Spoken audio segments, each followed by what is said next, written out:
नमस्कार विद्यार्थी मित्रांनो, आजच्या या व्हिडिओमध्ये आपण मूलभूत हक्क आणि कर्तव्य जे टॉपिक आहे त्या टॉपिकमधील IMP क्वेश्चन या व्हिडिओमध्ये आपण घेतलेले आहेत. तर व्हिडिओ शेवटपर्यंत बघा, नक्की तुम्हाला फायदा होईल किंवा यामधले प्रश्न आलेले पाहायला मिळतील परीक्षेमध्ये. चला तर मग आपण व्हिडिओला सुरुवात करू. पहिला प्रश्न बघा, पुढीलपैकी कोणत्या हक्काचा समावेश मूलभूत हक्कामध्ये होत नाही असं विचारलेलं आहे. ऑप्शन बघा, रोजगाराचा अधिकार, माहितीचा अधिकार, बालकांचे अधिकार, समान कामासाठी समान वेतन.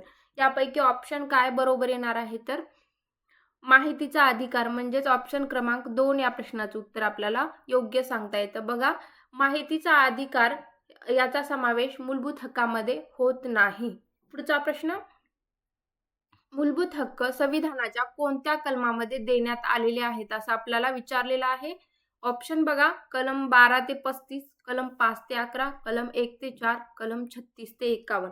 तर मूलभूत हक्क संविधानाच्या कलम 12 ते 35 मध्ये काय केलेले आहेत तर देण्यात आलेले आहेत. आणि घटनेच्या भाग 3 मध्येच म्हणजेच कलम 12 ते 35 मध्ये मूलभूत हक्क दिलेले आहेत. आणि राज्यघटनेमध्ये एकूण किती मूलभूत हक्काची तरतूद केलेली आहे तर एकूण 6 मूलभूत हक्क आपल्याला पाहायला मिळतात राज्यघटनेमध्ये.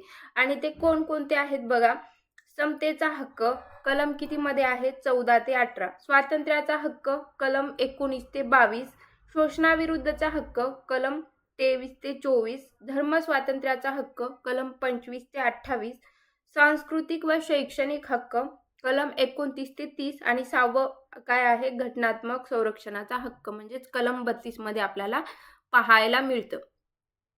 तर हे अतिशय महत्त्वाचे आहेत. राज्यघटनेतील एकूण 6 मूलभूत हक्क आहेत आणि यावर प्रश्न तुम्हाला खूप वेळा आलेला पाहायला मिळाला असेल. चला तर मग पुढचा प्रश्न बघू आपण. भारताच्या राज्यघटनेतील खालीलपैकी कोणत्या कलमान्वये अस्पृश्यता नष्ट करण्यात आली? बघा, अस्पृश्यता कोणत्या कलमामध्ये नष्ट करण्यात आली असं आपल्याला विचारलेलं आहे. कलम 15, कलम 16, कलम 17 आणि कलम 18 यापैकी ऑप्शन काय बरोबर असणार आहे? तर कलम 17 मध्ये काय तर अस्पृश्यता नष्ट करण्यात आलेली आपल्याला पाहायला मिळतं. त्यामुळे ऑप्शन क्रमांक 3 या प्रश्नाचं उत्तर आपल्याला योग्य सांगता येतं. पुढचा प्रश्न, भारतीय राज्यघटनेत नागरिकांना कोणत्या कलमान्वये समानतेचा मूलभूत अधिकार प्रदान करण्यात आला? बघा, कोणत्या कलमामध्ये मूलभूत अधिकार प्रदान करण्यात आला? भारतीय राज्यघटनेतील नागरिकांना कोणत्या कलमान्वये समानतेचा मूलभूत अधिकार प्रदान करण्यात आला असं आपल्याला विचारलेलं आहे. ऑप्शन बघा, कलम 14 ते 18, कलम 25 ते 32, कलम 14 ते 32, कलम 19 ते 22. यापैकी ऑप्शन काय बरोबर असणार आहे? तर कलम 14 ते 18 म्हणजे ऑप्शन क्रमांक 1 या प्रश्नाचं उत्तर आपल्याला बरोबर सांगता येतो. पुढचा प्रश्न, डॉक्टर बाबासाहेब आंबेडकर यांनी राज्यघटनेतील खालीलपैकी कोणत्या मूलभूत अधिकाराला संविधानाचा आत्मा असे म्हटले आहे? तर अनुच्छेद 31, अनुच्छेद 31, अनुच्छेद 31, अनुच्छेद 21, अनुच्छेद 14 ते 18, अनुच्छेद 32. यापैकी ऑप्शन काय योग्य असणार आहे? तर अनुच्छेद 32 म्हणजेच ऑप्शन क्रमांक 4 या प्रश्नाचं उत्तर आपल्याला बरोबर सांगता येतं. बघा, डॉक्टर बाबासाहेब आंबेडकर यांचा जन्म कधी झाला? तर 14 एप्रिल 1891 रोजी त्यांचा जन्म झाला. आणि कुठे झाला? तर महू या गावी म्हणजेच आपल्याला मध्य प्रदेशमध्ये सांगता येतो. पुढचा प्रश्न, भारतीय राज्यघटनेत अपराध्यांच्या दोषासिद्धीबाबत संरक्षण अनुच्छेद टिंबटिंब मध्ये दिलेले आहे. कलम 22, कलम 21, कलम 20 का कलम 19? यापैकी ऑप्शन काय बरोबर असणार आहे? तर कलम 20 मध्ये देण्यात आलेले आहेत, दिले आहेत. त्यामुळे ऑप्शन क्रमांक 3 या प्रश्नाचं उत्तर बरोबर आहे. पुढचा प्रश्न, भारतीय राज्यघटनेतील कलम 19 स्वातंत्र्याचा हक्क यामध्ये खालीलपैकी कोणत्या स्वातंत्र्याचा समावेश नाही असं विचारलेलं आहे? बघा, समावेश नसलेलं विचारलेलं आहे. प्रश्न नीट वाचायचा आहे.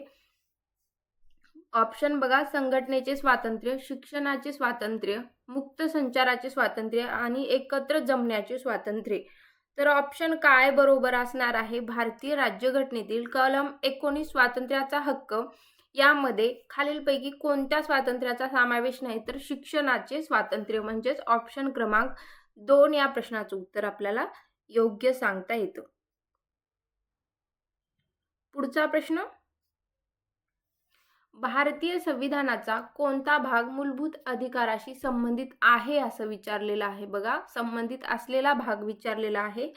भाग 1, भाग 2, भाग 3, भाग 4 यापैकी ऑप्शन काय बरोबर असणार आहे? तर भाग 3 संबंधित आहे. भारतीय संविधानाचा भाग 3 मूलभूत अधिकाराशी संबंधित आहे. बघा, भाग 3 मूलभूत अधिकाराशी संबंधित आहे. त्यामुळे ऑप्शन क्रमांक 3 या प्रश्नाचं उत्तर आपण योग्य असं म्हणू शकतो. बघा, आत्ताच आपण बघितलेलं आहे भारतीय राज्यघटनेच्या भाग 3 म्हणजे कलम 12 ते 35. कलम 12 ते 35 मध्ये आपल्याला पाहायला मिळतं. आणि भाग 3 लाच भारताची मॅग्ना कार्टा असे सुद्धा म्हटले जाते. काय म्हटलं जातं? भारताची मॅग्ना कार्टा म्हणून संबोधलं जातं किंवा म्हटलं जातं भाग 3 लाच. पुढचा प्रश्न, भारतीय राज्यघटनेनुसार धर्म, वंश, जात, लिंग किंवा जन्मस्थान या कारणावरून भेदभाव करण्यास कोणत्या कलमान्वये मनाई करण्यात आलेली आहे? कोणत्या कलमामध्ये म्हणजे मनाई करण्यात आलेली आहे असं विचारलेलं आहे? कलम 14, कलम 16, कलम 15, कलम 17 यापैकी ऑप्शन काय बरोबर असणार आहे? तर बघा, भारतीय राज्यघटनेनुसार धर्म, वंश, जात, लिंग किंवा जन्मस्थान या कारणावरून भेदभाव करण्यात कोणत्या कलमान्वये मनाई करण्यात आलेली आहे? तर कलम 15 म्हणजेच ऑप्शन क्रमांक 3 या प्रश्नाचं उत्तर आपल्याला सांगता येतं.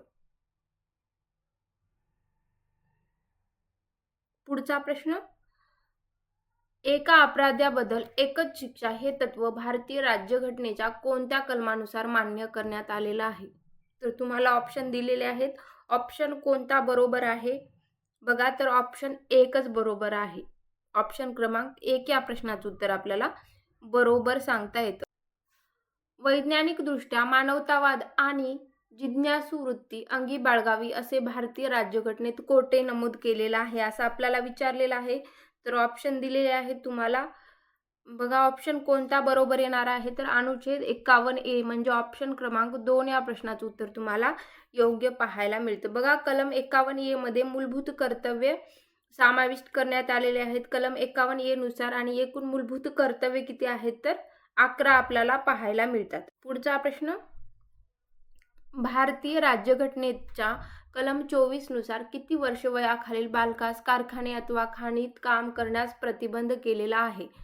18 वर्ष, 16 वर्ष का 14 वर्ष का 12 वर्ष यापैकी ऑप्शन काय बरोबर असणार आहे? तर 14 वर्ष. ऑप्शन क्रमांक 3 या प्रश्नाचं उत्तर आपल्याला योग्य सांगता येतं. बघा, कलम 24 नुसार 14 वर्ष वयाखालील कोणत्याही बालकास कोणत्याही कारखान्यात व खाणीत काम करण्यास नोकरीस ठेवले जाणार नाही अथवा अन्य कोणत्याही धोक्याच्या कामावर लावले जाणार नाही किंवा पाठवले जाणार नाही, कलम 24 नुसार.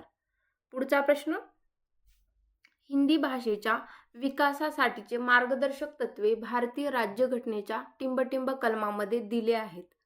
तर कोणतं कलम आहे? कलम 344, कलम 350 अ, कलम 351 आणि कलम 348 यापैकी ऑप्शन काय बरोबर असणार आहे? तर कलम 351 म्हणजेच ऑप्शन क्रमांक 3 या प्रश्नाचं उत्तर आपल्याला योग्य सांगता येतं.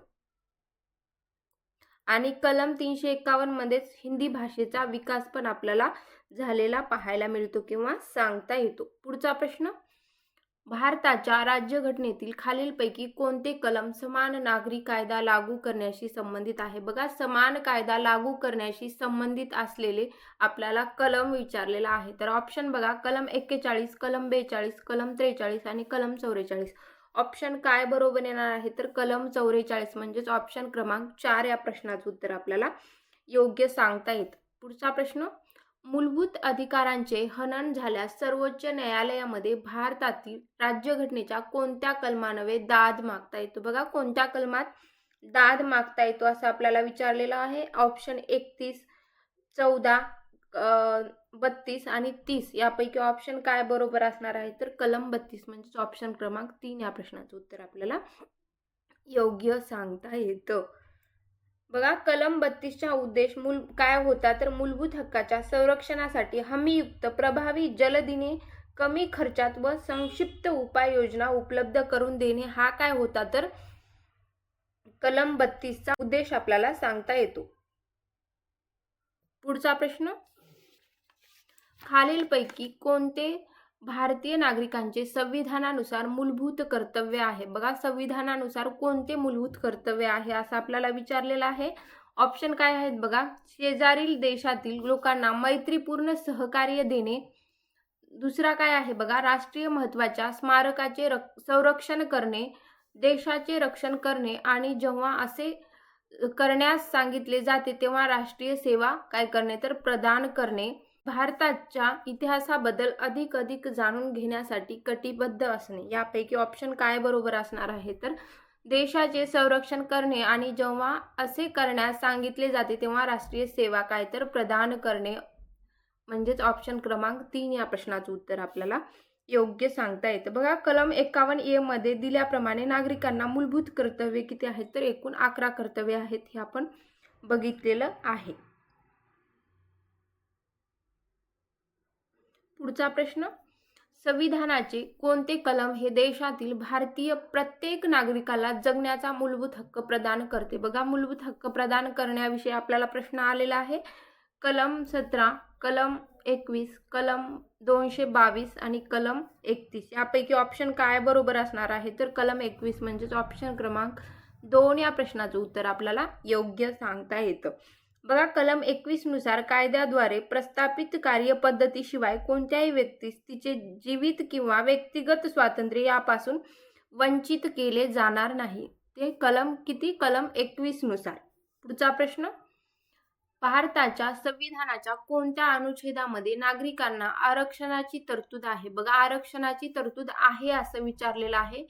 बघा, ऑप्शन दिलेले आहेत. ऑप्शन काय बरोबर येणार आहे तर 16 म्हणजेच ऑप्शन क्रमांक 2 या प्रश्नाचं उत्तर आपल्याला योग्य सांगता येतं.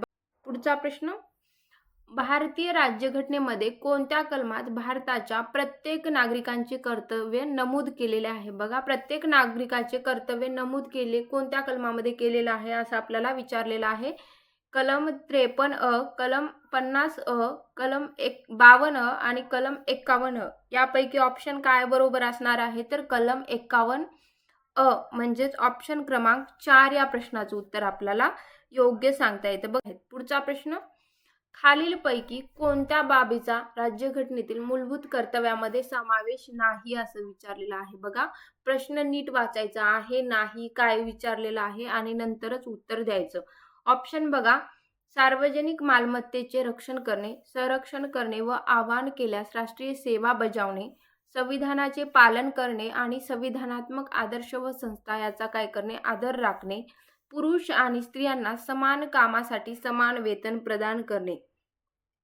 बघा, आपल्याला खालीलपैकी कोणत्या बाबीचा राज्यघटनेतील मूलभूत कर्तव्यामध्ये समावेश नाही असं विचारलेलं आहे तर पुरुष आणि स्त्रियांना समान कामासाठी समान वेतन प्रदान करणे हे आहे का तर नाही. त्यामुळे ऑप्शन क्रमांक 4 या प्रश्नाचं उत्तर आपल्याला बरोबर सांगता येतं.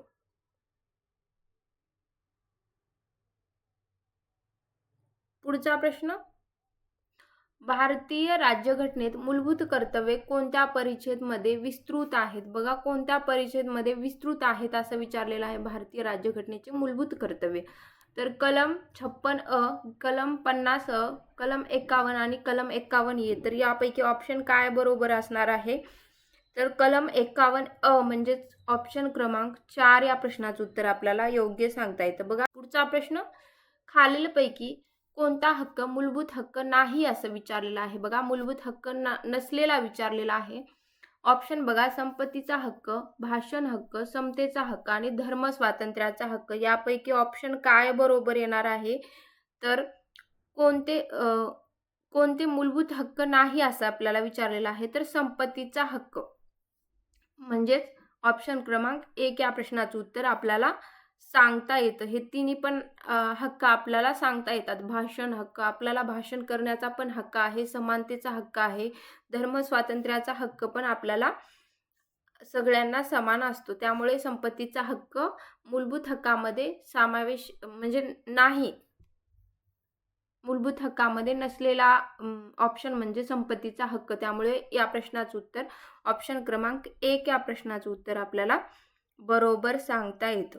पुढचा प्रश्न, भारतीय राज्यघटनेतील नागरिकांच्या मूलभूत कर्तव्याची तरतूद कोणत्या देशाच्या राज्यघटनेवरून घेण्यात आलेली आहे असं आपल्याला विचारलेलं आहे. तर ऑप्शन क्रमांक काय बरोबर येणार आहे, तर USSR म्हणजेच ऑप्शन क्रमांक 2 या प्रश्नाचं उत्तर आपल्याला बरोबर सांगता येतं. प्रश्न, नैसर्गिक पर्यावरणाचे जतन करण्याची बाब भारतीय संविधानाच्या कोणत्या भागामध्ये समाविष्ट करण्यात आलेली आहे? आपल्याला समाविष्ट करण्यात आलेली आहे असं विचारलेलं आहे. ऑप्शन बघा, मूलभूत अधिकार, मूलभूत कर्तव्य, मार्गदर्शक तत्त्वे आणि परिशिष्ट 7. तर ऑप्शन काय बरोबर असणार आहे, तर मूलभूत कर्तव्य म्हणजेच ऑप्शन क्रमांक 2 या प्रश्नाचं उत्तर आपल्याला बरोबर सांगता येतं. पुढचा प्रश्न, रीट ऑफ हॅबियस कॉर्पस व रीट ऑफ मॅडसमस हे कोणत्या मूलभूत हक्काशी संबंधित आहेत असं आपल्याला विचारलेलं आहे. संपत्तीचा हक्क, वारसाचा हक्क, धर्म स्वातंत्र्याचा हक्क आणि तिन्हीपैकी एकही नाही. यापैकी ऑप्शन काय बरोबर असणार आहे, तर ऑप्शन क्रमांक 4 म्हणजेच तिन्हीपैकी एकही नाही याचं उत्तर. पुढचा प्रश्न, भारतीय घटनेच्या कलम 51A कशाशी संबंधित आहे? बघा, कलम 51A कशाशी संबंधित आहे? ऑप्शन बघा, मूलभूत कर्तव्य, मूलभूत हक्क, मार्गदर्शक तत्त्वे आणि आर्थिक अधिकार. यापैकी भारतीय राज्यघटनेचे कलम 51A कशाशी संबंधित आहे, तर मूलभूत कर्तव्य म्हणजेच ऑप्शन क्रमांक 1 या प्रश्नाचं उत्तर आपल्याला बरोबर सांगता येतं. आपण याच्या आधी पण बघितलेलं आहे की राज्यघटनेचे कलम 51A मूलभूत कर्तव्याशी संबंधित आहे. एकूण राज्यघटनेमध्ये 11 मूलभूत कर्तव्य आपल्याला पाहायला मिळतात आणि 11वे मूलभूत कर्तव्य कशाशी संबंधित आहे, तर शिक्षणाशी संबंधित असलेलं आपल्याला पाहायला मिळतं आणि 11वे मूलभूत कर्तव्य 86व्या घटना दुरुस्तीने घेण्यात आलेलं आहे राज्यघटनेमध्ये. पुढचा प्रश्न, बेकायदेशीर अटक व स्थानबद्धता यापासून संरक्षणासाठी सर्वोच्च न्यायालयाकडे कोणत्या घटनात्मक तरतुदीनुसार दाद मागता येतो? या प्रश्नाचं उत्तर तुम्हाला कमेंट बॉक्समध्ये द्यायचं आहे. काय आहे ते नक्की तुम्ही या प्रश्नाचं उत्तर कमेंट करून सांगायचं आहे. पुढे चला, तर आजचे प्रश्न हे संपलेले आहेत. प्रश्न कसे वाटले नक्की कमेंटमध्ये कळवा. धन्यवाद.